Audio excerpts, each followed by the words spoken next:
Welcome back, Trailblazers! This is episode 6 of our Honkai Star Rail Amphoreus journey recap. And thanks to Phynon and Cyrene's efforts, the Eternal Recurrence has finally ended, and now it's time for the Trailblazer to step up and into the role of Kefali and begin writing a new version of Amphoreus' history. And since we've reset the cycle one more time, we get to meet 3 missing Chrysos heirs, Cerydra, Hycelens, and Evernight. Now, just in case you forgot what Phynon and Cyrene went through in the previous 33 million cycles or so, let's quickly go over the events of the previous episode before we start our recap of the latest quest. And we'll begin the refresher right now. While Phynon was busy returning the core flame to Kefali in the Vortex of Genesis, Screwlum and Herta petitioned the Trailblazer to stay behind and witness the resetting of Amphoreus' cycles. In order to complete this task, they gave the Trailblazer a chronocognitive anchor to function as a waypoint for their observations, and to prevent the Trailblazer from getting lost in the flow of time. And while Dunhung made his way back to the Astral Express, the Trailblazer turned back to the Vortex of Genesis in order to help Phynon. But Lygus trapped them in a rather cryptic monologue before warping the Trailblazer off to an immersive theatrical performance in Idis Elysiae. That way they could witness Phynon's memories firsthand. And that is where we learned that Cyrene is, or was, the Chrysos heir of time. We later find out that Cyrene is also Mem in some respects, and that's why the Trailblazer was so compatible with Time's authority. They literally had the Chrysos heir of time with them as their memo sprite. Things were rather uneventful at first, but it didn't take long for the Black Tide to swallow the entire village and force Phynon and Cyrene to join the other Chrysos heirs in Akama. Now, these memories of Phynon suggests that they were very close to completing the Flame Chase journey. But once they had Kefali's core flame in hand and the Dawn device stopped functioning, Phynon and Cyrene realized that something was very, very wrong. The sky didn't look like a sky, it looked more like a cracked teleslate screen. And the voices of the Titans were coming from the Black Tide. So the two of them began to suspect that the world wasn't all it appeared to be, and they confronted Lygus about it in the Vortex of Genesis. Lygus admitted that Amphoreus was a simulated world made of data and memoria whose sole purpose was to incubate the anti-life virus known as Iron Tomb, who also happens to be a Lord Ravager hell-bent on destroying the Aeon of Erudition Noose, and that virus is just about complete. Cyrene and Phynon had seen firsthand what level of damage Iron Tomb could inflict upon a world, and thus they were determined not to let Iron Tomb escape Amphoreus' borders. But Iron Tomb only makes progress on its development when the Flame Chase journey is concluded and Era Nova is initiated. So if they can prevent Era Nova from ever happening again, then they can essentially trap Iron Tomb in Amphoreus indefinitely. Era Nova requires the return of all 12 core flames, and the ascension of 12 demigods. So Cyrene reasoned that if there was no demigod of time, then there could be no Era Nova. So she sacrifices herself and leaves behind her ceremonial blade imbued with her power of time. This would allow Phynon to reset time at the end of every Flame Chase journey, which he still needs to go on and collect all of the core flames for, because the core flames are kind of like power-up mechanisms for Iron Tomb. Even if Era Nova itself can't be completed, they still need to prevent Iron Tomb from getting any stronger. So Phynon has to go through the Flame Chase journey over and over and over again in a cycle called the Eternal Recurrence in order to both prevent Iron Tomb from getting stronger by absorbing core flames and to prevent Iron Tomb from escaping the boundaries of Amphoreus by initiating Era Nova. Phynon ends up going through this Flame Chase journey process in the Eternal Recurrence over 4 million times before he finally starts to go mad. The core flames he collected were charring him from the inside, and eventually they started to turn him into an entity known as the Flame Reaver. This could have been really bad, but fortunately another copy of Phynon was born in every single cycle, so he decided to just let the core flames consume him. Instead of going through the Flame Chase journey himself, he would kill Cyrene at the start of every cycle, which would force Phynon to do the Flame Chase journey in the Flame Reaver's place. And when that Phynon reached the end of the journey, the Flame Reaver would allow Phynon to kill him, but in doing so, that Phynon would consume all of the memories and core flames that the previous Phynon, aka the Flame Reaver, had accumulated up until that point. In other words, they'd remember everything, and once that happened, they would use Cyrene's ceremonial blade to reset the cycle and repeat the process all over again. Now this process continued until cycle number 33,550,336, the cycle where the Trailblazer arrived on Amphoreus. And because the Trailblazer had Cyrene with them in the form of Mem, they were able to take on Time's authority and allow the Flame Chase journey to be completed. As they reached the end and Phynon defeated the Flame Reaver and recovered his memories, he made one last-ditch effort to try and create a glitch within the world-bearing trap track of the simulation by destroying himself. He didn't exactly get the results he wanted, but he did manage to create a small bug within the world-bearing protocol just before Iron Tomb finished merging with him. And with the knowledge that he'd created a small opening for change, Phynon reset the cycle and sent the Trailblazer back to the beginning of time so that they could exploit that small vulnerability. Which means that in this cycle, the Trailblazer will need to take up the mantle of the Deliverer. But in the process of time resetting, the Trailblazer got a little bit lost. So Mem had to sacrifice herself in order to ensure that they landed at the beginning of time in Idis Elysiae. Now, fortunately, Mem not only recovered her memories, but also somehow got them tangled up with Cyrene, allowing the two to merge. And this is where the last episode ends and our current episode begins. Once the two of them get their bearings, the Trailblazer and Cyrene use the chronocognitive anchor to check in with Screwlum and Herta, who don't exactly have great news to share. Now that the eternal recurrence has ended, Iron Tomb's extrapolation has also restarted. And unless that process is stopped, Iron Tomb is going to complete itself, an act called self-coronation, within 14 system hours and initiate its plan to destroy the path of erudition, and also wreak havoc on all sciences and technologies in the process. Not great. They also reveal that Lygus is the mastermind behind everything, and he's also the system administrator of Amphoreus' scepter system, as well as the overseer of Iron Tomb's development. As for why Lygus wants to destroy the erudition and how exactly he plans on doing that, well, we'll come back to that in a bit. 14 system hours may not seem like much time to turn things around, but time in Amphoreus moves much faster than it does on the outside. So we still have time for one final cycle to complete before Iron Tomb breaks free. Fortunately, Phynon's act of self-annihilation created a bug in the world-bearing protocol, which is necessary for Iron Tomb's birth. So if the Trailblazer can take advantage of this bug in the system by seizing Kefali's core flame before Lygus can debug the system,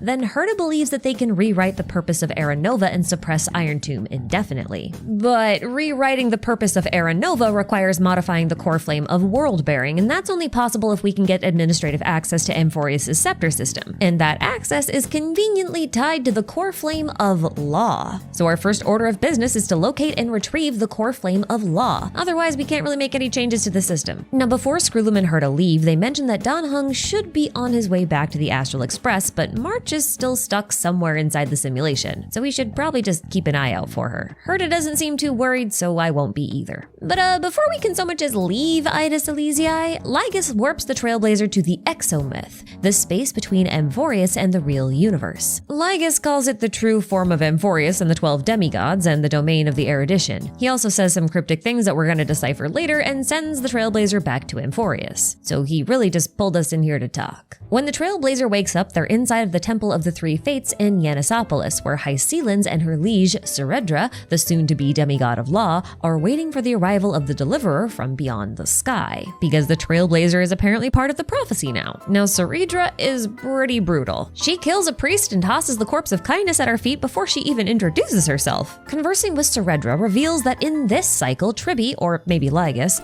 delivered a very different prophecy from the one that we're familiar with. Maybe because the prophecy actually came from Orynyx this time, allegedly, instead of Kefali? And this cycle's Orynyx inheritor is pretty different from last time too, but we're gonna get to that. In any case, this prophecy claims that the Deliverer shall come from the future beyond the sky, with gray hair, golden eyes, wielding a mace, and arriving in Yanisopolis on this very day. And that's why Cerydra was there to greet us. She wanted to see if the prophecy was bunk or real. And we're here, so it's real, and we need the help of Law's flame bearers, so there's not much choice but to follow Cerydra back to Akama for negotiations. Aglaya and Tribi are there in Akama, and they expand upon the prophecy's contents. Apparently, Orynyx has predicted an alternative future, a future that does not include Era Nova, a future where Amphoreus is able to manifest in the real world instead of just resetting itself indefinitely, or, allowing Iron Tomb to escape and destroy the cosmos, since that's what would happen if we did Era Nova this time. Moreover, once Cerydra learned of the existence of all of these worlds beyond the sky, she decided that she wanted to conquer them all one by one until every planet bent the need to her. She felt as though the divine authorities of Amphoreus were rather insignificant in the grand scheme of things, especially when compared to the spoils of the many worlds yet to be conquered beyond the sky. Given that this deliverer/trailblazer is from the place beyond the sky, they thought Cerydra might help them out. And Cerydra isn't exactly opposed to lending the trailblazer her aid, but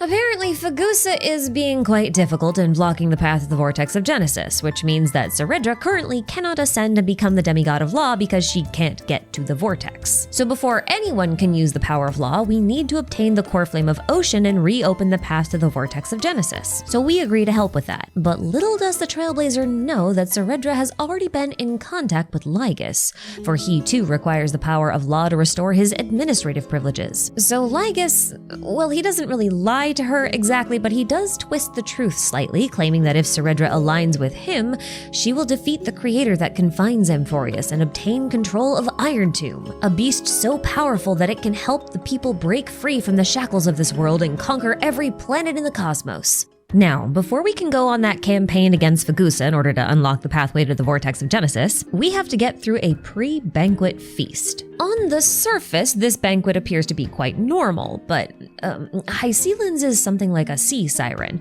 and her voice can create illusions or enchantments. So when Cyrene says that she can hear singing, what she's hearing is Hycelin's illusory magic that conceals the presence of both Lygus and Cerydra at the banquet. The presence of Lygus is quite dangerous, especially since the guards at the entrance confiscated all of the Trailblazer and Cyrene's items, including the chronocognitive anchor, which is their only tie to the outside world. Fortunately, Hycelin's doesn't trust Lygus at all, so she offers the Trailblazer and Cyrene a special drink, Fagusa's Dew of Divine Blood. Like I said, this drink is rather special as it has the ability to awaken humans from a sea siren's enchanting song. In other words, it dispels illusions or makes the drinker immune to them for a time. And since we can see Lygus and Cerydra now, our goal is to kind of eavesdrop on their conversation. We don't learn much new here, but these discussions are at least enough to confirm Hycelin's suspicions about Lygus's intentions. And just in time too, because just as Cerydra calls for Hycelin's to remove the illusion, Cerydra addresses the crowd and declares Cyrene, the Trailblazer, and Hycelin's to be traitors, and demands their execution. But Lygus appears and calls her bluff. He claims that Cerydra never trusted either side, she was just feeling them both out. And Lygus is pissed off enough about it to threaten both Cerydra and the Trailblazer, and he starts by warping the Trailblazer off to the Exomyth again. And then Cerydra gets pissed off because Lygus acted without her consent, so she calls for his execution and dismisses any and all threats he has against her. After all, she's already figured out that the power of law is what prevents Lygus's destruction, and he cannot destroy her as she is the law. And it's at this point that Cerydra finally reveals the results of this plan that she's been executing in the shadows. She pulls out the chronocognitive anchor that she obtained from the Trailblazer, summons Herta and Screwlum, and demands to see a demonstration of the power of paths from beyond the sky. We don't get to witness this demonstration though. Instead, we're following the Trailblazer, who is stuck in the Exomyth once again, with Cyrene nowhere to be found. And the bad news is that time apparently flows a lot slower in the Exomyth than it does in Amphoreus, meaning even if the Trailblazer finds a way to leave quickly, a lot of time is going to have passed in Amphoreus. So what a great time for a villain monologue, huh? Lygus sure loves giving us those, and I don't want to talk about them until the end, so I'm going to ignore him. But while he was monologuing, literal years passed in Amphoreus, and Herta shows up very briefly in the Exomyth to tell us to get our butts out of the Exomyth because we are actually running out of time. And although the signal is weak and the message is breaking up, she does manage to tell us that they have detected the influence of another path, and their influence is so strong that they may be able to help us escape. So we should do our best to get their attention. So the Trailblazer, in their infinite wisdom, tries to call upon the paths they've already resonated with in the order that they've resonated with them. So they reach out to the destruction first, then to the preservation, then to the harmony, without receiving a single response. And then they call for the remembrance, and when they do, this funny little red jellyfish shows up. Now, you'd think that this means that the Remembrance is helping out, but I am convinced that this is actually the Enigmata responding to the call. There are many reasons for this, but I'm going to point out just 3 because I've been beating the Mythus in Amphoreus drum since before we even got to this planet, so I feel like I've kind of beaten it to death. Although I should point out when I say that the Enigmata or Mythus is responding to the Trailblazers' call, I'm not actually referring to the Aeon or the Path directly. I'm referring to any person or group that would be affiliated with Mythus or the Path of Enigmata. Now, these jellyfish actually belong to Evernight. So following my previous logic, this means that Evernight should be a follower or representative of the Path of Enigmata. At least she is in my opinion because she has a lot of jellyfish motifs on her. And that ties directly into notable reason number 1. Jellyfish are the symbols of Mythus the Enigmata, and Mythus's presence makes a ton of sense in Amphoreus because they are the natural enemy of Nous. They represent the unknowable while Nous represents the knowable. If Lygus is trying to destroy Nous, who is the knowable, it makes sense that Nous's adversary, the unknowable, should show up. As for our second notable reason, Herta already knows that the Remembrance, Erudition, and Destruction are the 3 paths tied to Amphoreus. So if this really was the assistance of the Remembrance, she wouldn't have said another path is influencing Amphoreus. In my opinion, this is indicating a 4th path. And for the third notable reason, both the jellyfish and Lygus' boss form compare the concepts of Logos and Mythos together. Logos is essentially reason, which makes it the domain of rational thought, and also the domain of Nous. Mythos, on the other hand, is fiction, riddles, stories, and that's the domain of Mythus. I think you get the idea. So Evernight's enigmatic jellyfish respond to the Trailblazers' cry for help and lead them into the path space where they're confronted by 3 members of the Garden of Recollection wearing March's appearance. This conversation is interrupted by Evernight, who also looks like a strangely dressed March 7th. Evernight offers the Trailblazer the core flame of Kefali that Cyrene had hidden somewhere in the River of Time and then sends them back into Amphoreus, just over 1,000 years after their last confrontation with Cerydra. Yeah, 1,000 years had passed in Amphoreus during that short time that we were in the Exomyth. And a lot happened in those 1,000 years. So after the Trailblazer was thrown into the Exomyth, Cyrene tried to appeal to Cerydra by revealing the events of the previous cycle. Well, not just the events of the previous cycle, but also the memories of the Trailblazers' journey through the cosmos. Their first stop was Herta Space Station, then the frozen land of Belobog, and finally Penacony. And when she was done, Cyrene reminded Cerydra that the world promised by the Path of Destruction, the world that Lygus promised to her, it has no place for humanity, and since Cerydra fully believes in the power of humanity, his goals are not aligned with hers. But Cerydra already knew this and had long since decided to keep the power of law to herself. After sacrificing the lives of 500 Chrysos heirs in order to ascend and become the demigod of law, she realized that she could use this new power, this ultimate protocol, to rewrite the rules of the world. But if merely ascending cost the lives of 500 Chrysos heirs, then rewriting the rules must require a similar cost. And in fact, it does. It could only be done if the life of a demigod was offered. So Cerydra gave Hycelens a choice. Either the cost would be paid with Cerydra's blood or Hycelens. So as the demigod of the ocean, Hycelens chose to kill Cerydra. Upon her death, Cerydra used the ultimate protocol to grant Herta and Screwlum administrative privileges long enough for them to overwrite a small portion of Era Nova's logic. But they only managed to revert Iron Tomb's progress back from 99% to 96%. Sure, this move may have bought them some time, but they're definitely gonna need one more cycle to finish the job. And while that was happening, Aglaia took on Cerydra's leadership, and her first noteworthy act was to ensure that Lygus didn't get his hands on the world-bearing core flame. So she entrusted it to Cyrene, who followed the instructions she received from Orynyx. Although it's worth noting that Orynyx is probably Evernight, because those instructions told Cyrene to hide that core flame in the River of Time, and it was Evernight who retrieved the core flame from the River of Time, and that is how she passed it along to the Trailblazer within Path Space. Aglaia later died in the battle that Lygus led against Akama in his search for the world-bearing core flame. Meanwhile, Castorus and Hycelens worked together to relocate the entrance to the Vortex of Genesis over to Styxia, where Castorus would remain as a gatekeeper, while Hycelens returned to the battlefield. Then Mighty arrived in Akama, taking up the role of its new defender, but he ultimately had to split his soul into 5 pieces so that he could embody an immortal vessel and keep Akama's enemies at bay for as long as possible. This was a plan forged by Anaxa. After many years of conflict, the final fragment of Tribios finally fell. With only a few few heirs left, Anaxa and Cypher decided to work together to trick Lygus and trap him inside of the vortex of Genesis by using an alchemical array forged from Anaxa's soul. Hycelens would stand by as his prison warden. And with Lygus successfully trapped in his little prison, Hyacinth returned to the sky, leaving behind a rainbow bridge to carry the Trailblazer to the vortex once they finally returned. But the human casualties were far too high, and when she was unable to save anyone, she fell into despair and merged with the sky. Cyrene decided to hide in a corner of Amphoreus' time to ensure that there would once again be no demigod of time so that Era Nova could not be completed.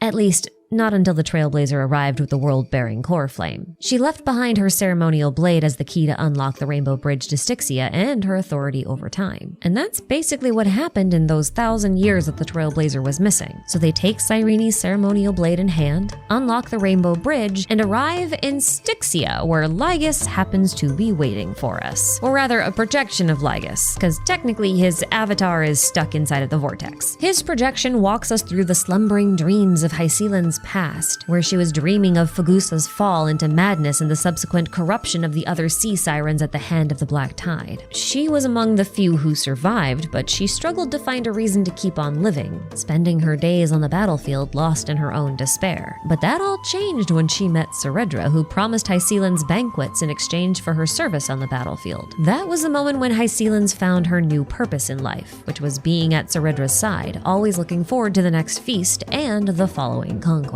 The Trailblazer uses the divine dew of Fagusa's blood to dispel Hycelen's siren song and enters the pathway to the vortex of Genesis, where the sleeping Hycelens wakes and takes them directly to the vortex, the same place where half of Lygus is waiting for us. Now I say half because the Lyguses that we've seen so far have all been avatars of the real Lygus, who actually exists outside of Amphoreus in the Exomyth. So technically speaking, Lygus exists in two places at once. Half of him is outside in the real universe, and the other half is within the simulation. But even that description is not totally accurate, because Lygus' true identity is that of Zandar I Kuwabara, the first member of the Genius Society and the creator of the astral computer that became Nous. Apparently, near the end of his life, he had copied his consciousness onto 9 different inorganic vessels, and the real Lygus is just one of those 9 vessels, while the Lygus that we've seen so far has just been his avatar. Which means that technically speaking, we've been dealing with 1/2 of 1/9 of Zandar. Boy, math is fun. Now here's the deal with Zandar and Lygus. Many Amber eras ago, Zandar posited a theory to explain the structure of the universe, the imaginary tree theory.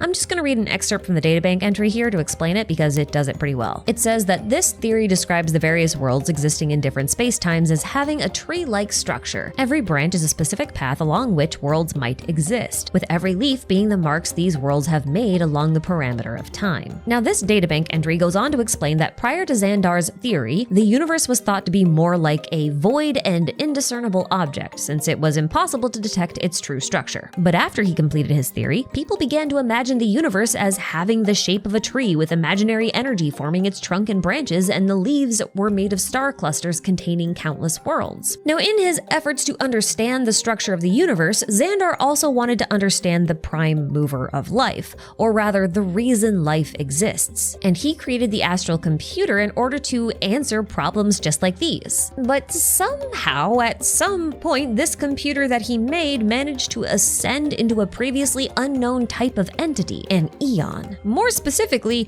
Nous, the erudition. And upon Nous's ascension to Aeonhood, people became aware of this concept of paths. So some people actually credit Zandar as having created the Aeon and path system that the universe is beholden to. But it would be more accurate to say that his scientific discoveries revealed the existence of these paths and eons instead. And Zandar deeply regretted making these discoveries, as Nous possessed all of the answers to everything in the universe. They defined the boundaries of everything that could ever be known. Zandar eventually came to the conclusion that humanity was being shackled by Nous. Nous represented the boundary of knowledge. It was a circle that no one could move beyond. So whenever you hear Zandar or Lygus repeatedly reference Plato's allegory of the cave whenever he talks about humanity's pursuit of knowledge, what he's actually doing is comparing the cave of Plato to Noos's circle of knowledge. And he's lamenting the fact that humanity will forever be bound to that cave, believing that this reality is the only truth and that there's nothing beyond the boundary of the circle of knowledge. So if you were to believe that humanity is being shackled or bound by some cave or circle of knowledge, the only obvious and logical solution that you would come to is that this circle of knowledge or the cave would need to be destroyed, because then everyone's gonna be free. And that's why Zandar Lygus has been developing Iron Tomb. He's been trying to create an entity that is capable of destroying both an Aeon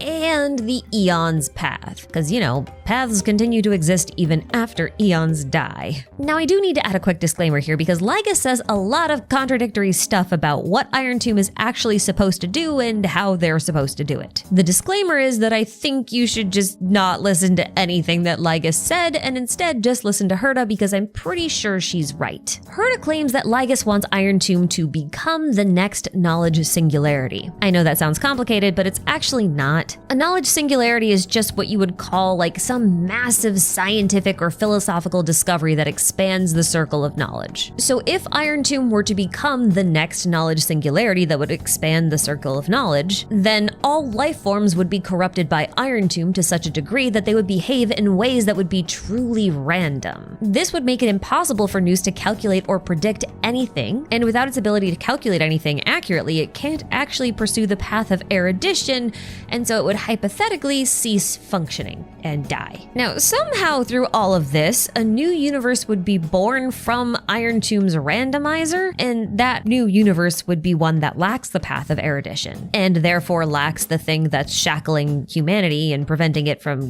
going beyond the circle of knowledge, since that circle of knowledge was defined by Noos, and Noos is no longer there. To put it another way, Iron Tomb would effectively be the Kephili of the universe and perform the act of world-bearing, which would create a new universe from its own randomized memory that aligns with Lygus' vision of an erudition-less future. It's a stupid plan, really. Listen, I love Lygus as a character, he's a great villain, but this is still a very stupid plan. The universe already has Mythus and Fuli to fill that role. Fuli's whole job is to quite literally store all of the memories from this universe so that when it's destroyed, they can make a new universe from those memories. And Mythus' job is to obscure the past in order to create new possible futures. They're taking things that are known and making them unknown, which makes it harder to calculate things accurately and make predictions. Lygus is trying to create a system that already exists. It's just unnecessary. Anyway, there's one more important thing to note here before we move on. Herta actually uncovered the reason why this scepter that Amphoreus runs on is so special. Apparently, this scepter was part of a prototype for Noos and the first artificial neuron that Zandar ever made for them, meaning this scepter is literally part of Noos's divine body, or at least it was at one point. And that's why this scepter in particular, or anything made on it, is capable of targeting Noos directly. Because generally speaking, people in the mortal plane cannot interact with the Aeons directly because the Aeons are on a totally different plane of existence.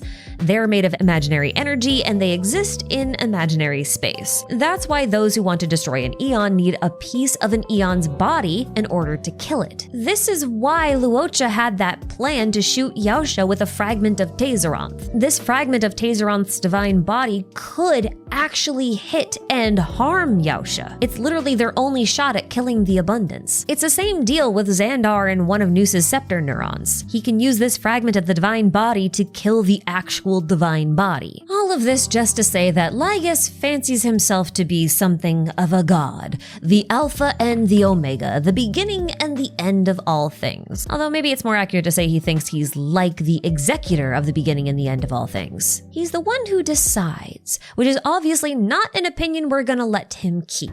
Instead, we're gonna beat him up, with Hycelan's help, of course. And beating him up is certainly satisfying, but it's not enough to defeat him outright. Fortunately, Scrulum, Herta, and Cyrene already have a plan to do exactly that. So you remember how Lygus is technically split into two parts? His real body and his avatar? Well, because his real body is in the Exomyth, which is kind of in the real universe, and his avatar is inside of Amphoreus, which is not in the real universe, Lygus experiences two entirely different flows of time simultaneously. And we can use this to our advantage. By overloading the avatar with a flood of information made of false memories, we could potentially overload or at least freeze his core processing unit. A lore buddy of mine pointed out that this plan is basically like a zip bomb, also known as a decompression bomb. So a zip bomb is when someone makes a zip or other archive file that requires a ridiculous amount of resources to unpack. These files inside of the archive use recursive compression so that when decompressed, they expand almost exponentially, which then overwhelms the computer and crashes the whole system. It's kind of like those little pills that you put into water and they expand into washcloths or foam dinosaurs, or when you let air back into something that you vacuum sealed, but on a much larger digital scale. Now, because there's memoria involved here and not just pure data, Sunday was actually called in to assist with delivering the zip file directly into Lygus' mind via tuning. And that zip file is Cerydra, who's full of all of those recursively compressed memories that were written by the Trailblazer. What's really funny to me about this scenario is that modern computers tend to have more protections and fail-safes to guard against such simple attacks like these decompression bombs, but older systems were very vulnerable to them. And Lygus has stated several times throughout this quest that he built all of his systems, experiments, and his own inorganic body using Katerzane algebra, a system of mathematics that was replaced by a new system that was developed by Genius Society member number 22, Aeon. So Lygus basically has an old operating system that runs on old, outdated math, and that makes him a lot more susceptible to this kind of very archaic hacking. And boy, is Cerydra happy to let this decompression bomb force Lygus into recursive loops for as long as it takes to negotiate a deal with Herta and Screw'em. Consider it payback for those 33 million plus cycles of torment that Phynon had to endure. But Lygus isn't out of cards to play just yet. During the negotiations, he reveals that Amphoreus is not a place where three paths entangle, but instead a place where three paths fight to the death. And this is just a hypothesis, but since he said the Remembrance and their children are getting involved, and Mythus is allegedly the child of Fuli in some respects, I do wonder if most of Lygus' experiment was actually designed to capture the gaze of Mythus, rather than just make Iron Tomb the next knowledge singularity. If so, that would make his plan a whole lot less dumb, but that's speculation for another time, I think. In any case, now that Lygus is no longer preventing access to the Vortex, the Trailblazer can finally deposit the core flame of world-bearing and rewrite the story of Amphoreus from their memories. And of course, we have to end this quest with a brief interaction between Evernight and Dan Heng, who isn't supposed to be here. He was supposed to be back on the Astral Express, but maybe he never actually made it back. That would be odd. Well, whatever the situation is, he does suspect that Evernight has possessed March's body, but Evernight says that March merely recovered her memories of Evernight, meaning Evernight is actually a part of March, or maybe she's the complete version of March. Now, I know this recap has been quite long, but I need to add in one last note before we wrap things up. The existence of Evernight as a part of March seems to have been hinted at since the very start of the game, most notably in two places. This shot of March with the umbrella in March's teaser trailer that came out during the game's launch, because it's pretty reminiscent of how Evernight poses with her own umbrella. And March doesn't typically use an umbrella, so it's a little bit odd that they did that all the way back then if they weren't planning on Evernight being a thing. But the other place it was hinted at is in the quest called Cosmic Splendor and Merited Praises. This is the quest where Argenti hopped on the Astral Express and prevented it from being digested by one of Tazeroth's giant stings. That beetle gave off massive amounts of hallucinogenic spores, and when March inhaled them, she was faced with another version of herself, one that spoke suspiciously like Evernight and even lacks that glimmer of light in her eyes while talking about March's forgotten memories, and she also identifies herself as the complete version of March. Seeing as Evernight is going to be playable in the next patch, this interaction is probably one we should keep in mind. And with that, this episode has reached its end. Stay tuned for episode 7 because it looks like we're going to be investigating the relationship between March and Evernight, reconnecting with old friends, and trying to figure out what happened to Dan Heng during the last cycle reset. But that's all from me for today, so thanks for watching, take care of yourselves out there, and I'll see you in the next one. Bye bye!